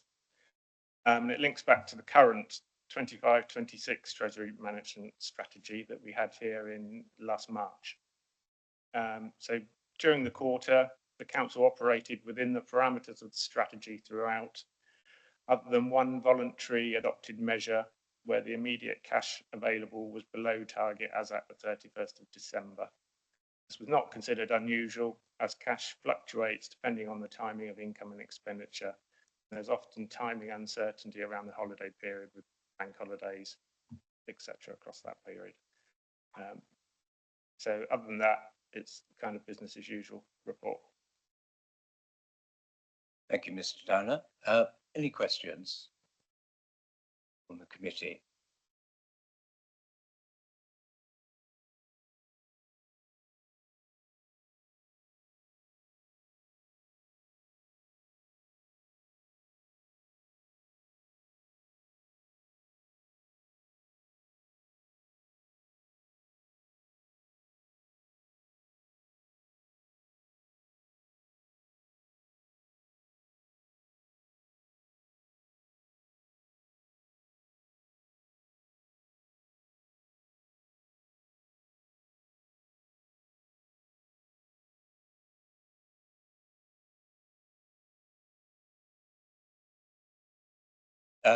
So we're on item 10, government arrangements update, and I think that's you, Claire. Thank you. It is, thank you, Chair. And I won't go into too much detail. Hopefully, committee members will have read the paper in front of you. But by way of short kind of overview, as you'll all be aware, we established a project which was approved by the committee to undertake a post-implementation of the committee system 6-month review. We started the work to deliver against that, but as we've already discussed in various forms at the meeting this morning, there are lots of unknowns that really do need to be given much more due consideration. We've already talked about the flip-flopping in terms of the potential English devolution community empowerment bill and the changes that presented. We went full steam ahead to get a change of constitution ready to go back to that system, but that's now in abeyance at this moment in time until we are clearer about what the legislation is going to say and when the legislation will eventually receive royal assent. We had a snagging list that we had started to work through. But as you'll be all aware, the council's financial situation this year has been extremely challenging, and a lot of focus has had to be given to dealing with that particular matter. We've had devolution to consider and what the implications were going to be for the local authority, and indeed similarly with local government reorganisation. And in the operation of the committee system itself, there's been quite a lot of additional support required, particularly by the monitoring officer, in terms of giving advice and dealing with any particular matters arising from that. We also mentioned briefly about the standards committee. That was a recommendation of the Penn report. And I know that there was a proposal for how the council could actually address that. But we're also aware that there is pending legislation from central government as well, which will determine how we have to approach the standards regime. And so we need a little bit of time just to see how we can dovetail those two items together so that we don't end up making a lot more work for ourselves as we go through. And clearly all of this has resource implications, and as Councillor Churchman eloquently set out, there is an awful lot going on all at the same time, and it presents a massive challenge for all our capacity to work through some of these challenges. So it was with that in mind that we're proposing that we close down the project in its current form, not losing sight of the fact that there are matters that we will still need to continue to take forward, but that we re-establish those once we've got the new council in place and continue to use the Audit and Governance Committee in line with its terms of reference to deal with those matters as they arise. Obviously, happy to answer any questions or give any further information that the committee may wish to hear. Thank you. Thank you, Claire. Any questions from the committee? shaking of heads, it looks like. I have just a couple of questions, and Of course. they're these really.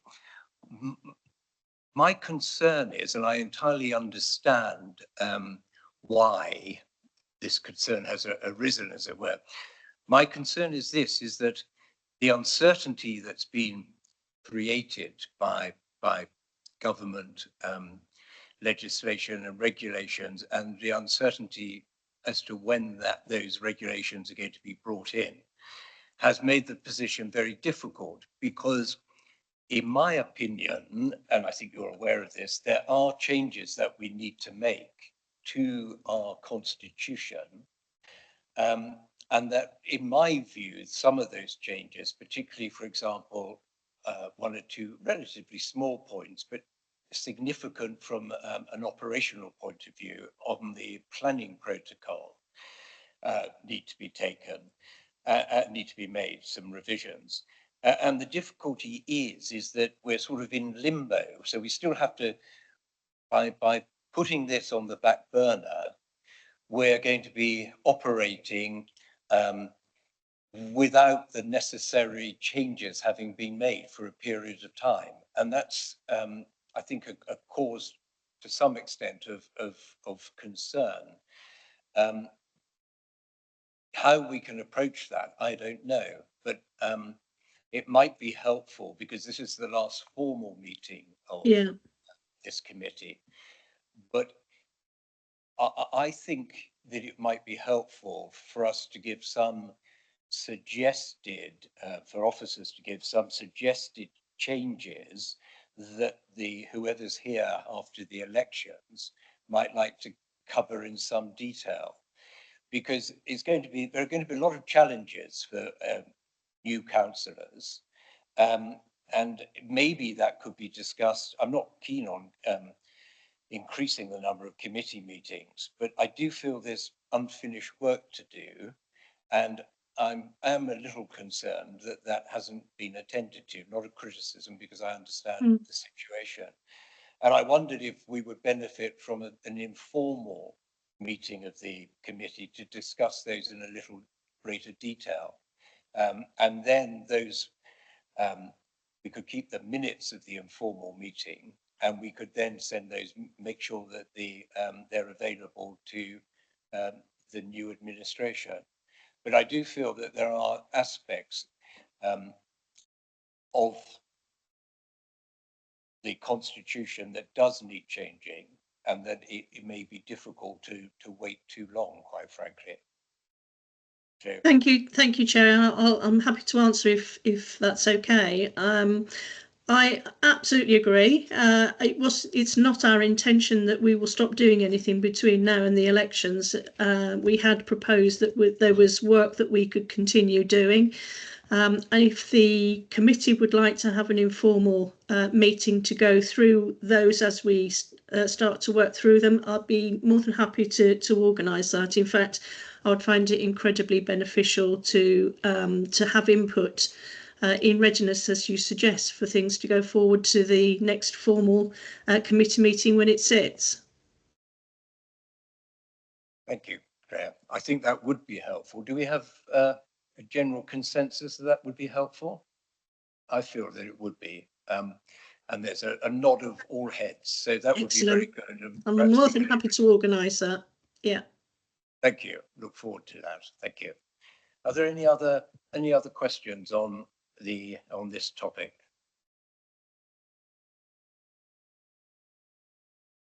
Looks not. Looks like there's not any further questions. Councillor. I find it very difficult, the fact that trying to contact officers. I come in this place, and Monday and Friday, it's like a blooming graveyard as far as I'm concerned. Are there any plans to have staff back working inside County Hall, especially with the May elections? There's the possibility there will be a very large input of totally brand new councillors.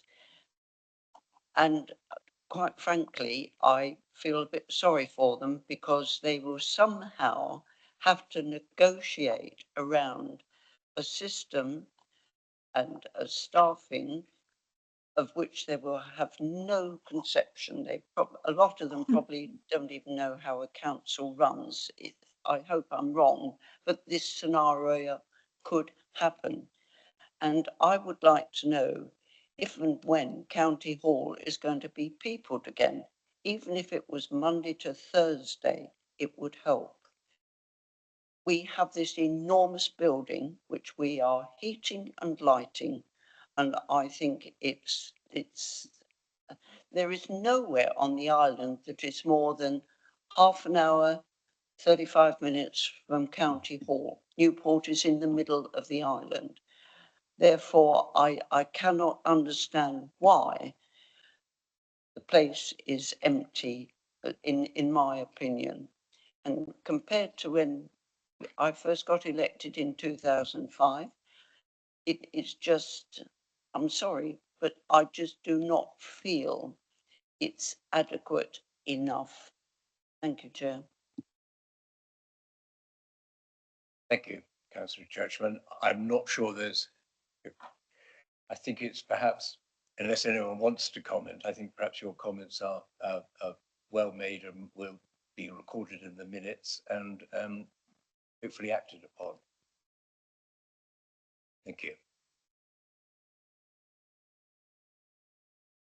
Completes that agenda item. There are 3 recommendations. I don't propose to read them all out for us to approve. The 3rd recommendation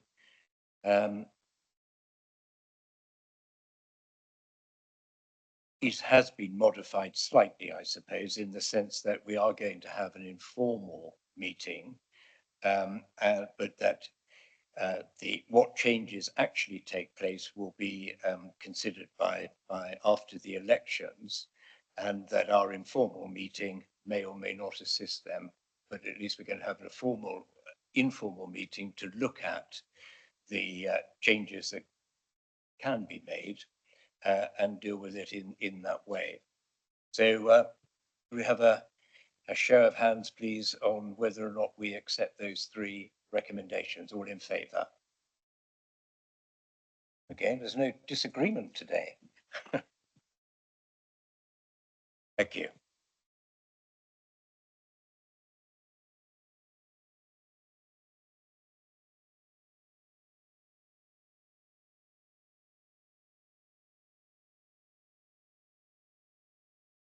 So the recommendation here is that the annual report of the chair be noted for 25 to 26.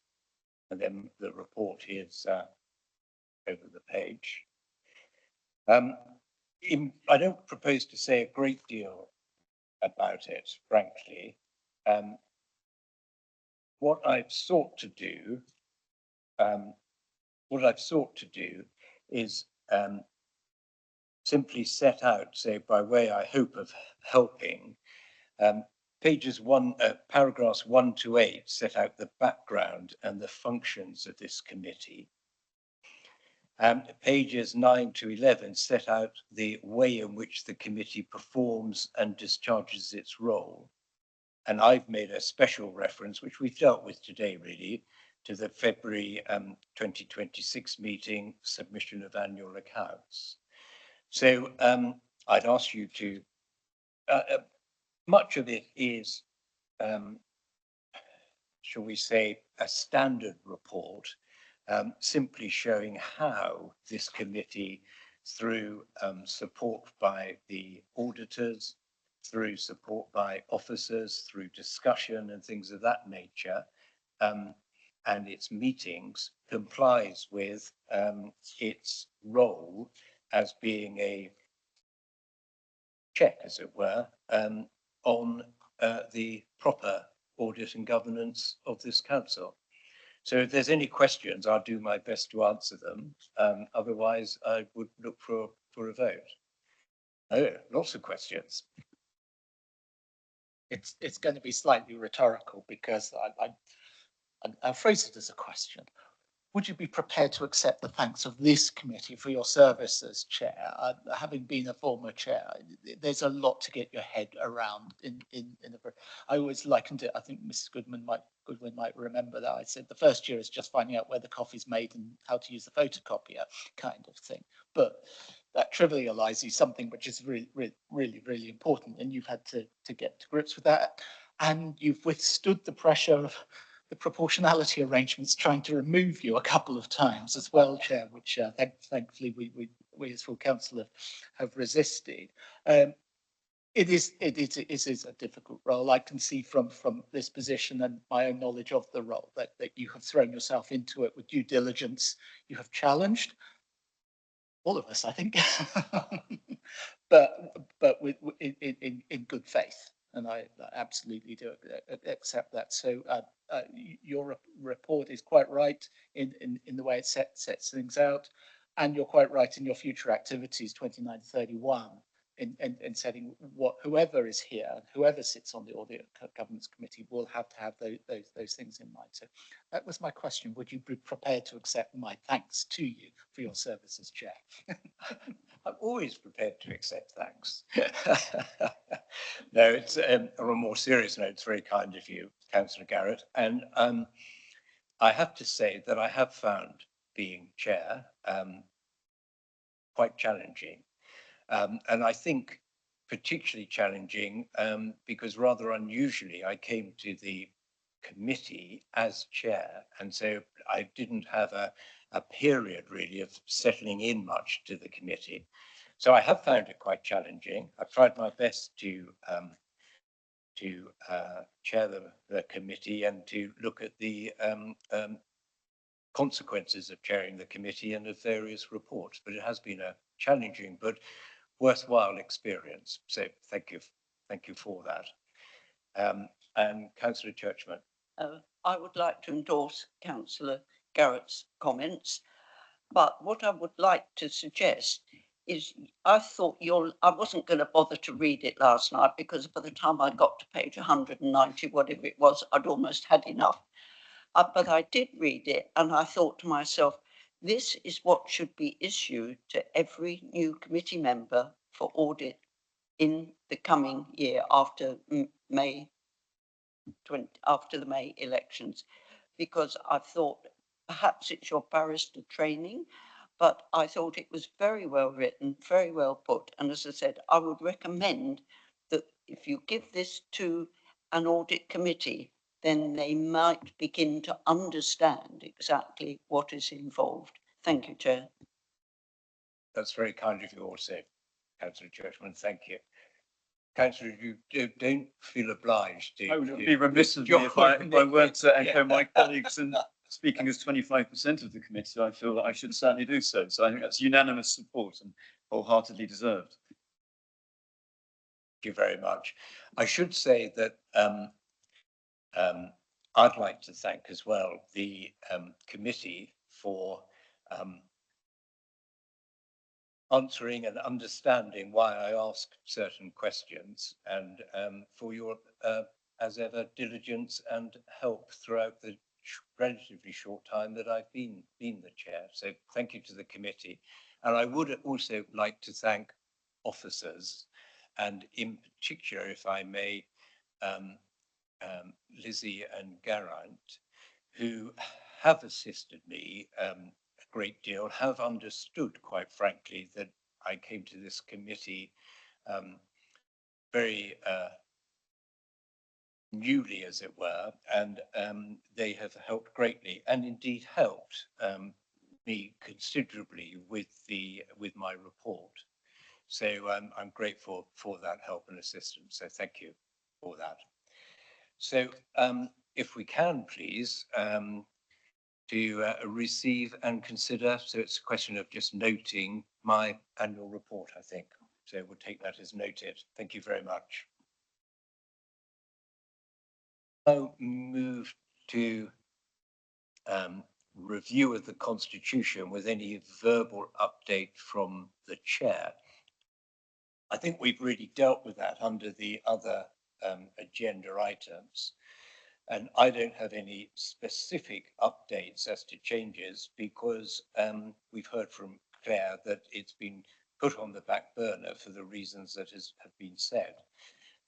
So there's nothing really that I can update, but I do have some suggestions for the future, which I'll defer to the informal committee meeting that's going to be arranged, and hope that as many members of the committee can come to that, and that we can hopefully give some assistance. I don't say guidance, because the new administration will take its own course, and rightly so, but we can perhaps give some assistance to the new administration. So on that basis, we've noted that on that basis, you've received my update to the extent that it is an update, and there's simply then the work plan at page 201 to 202. Does anyone have any comments or questions regarding the work plan?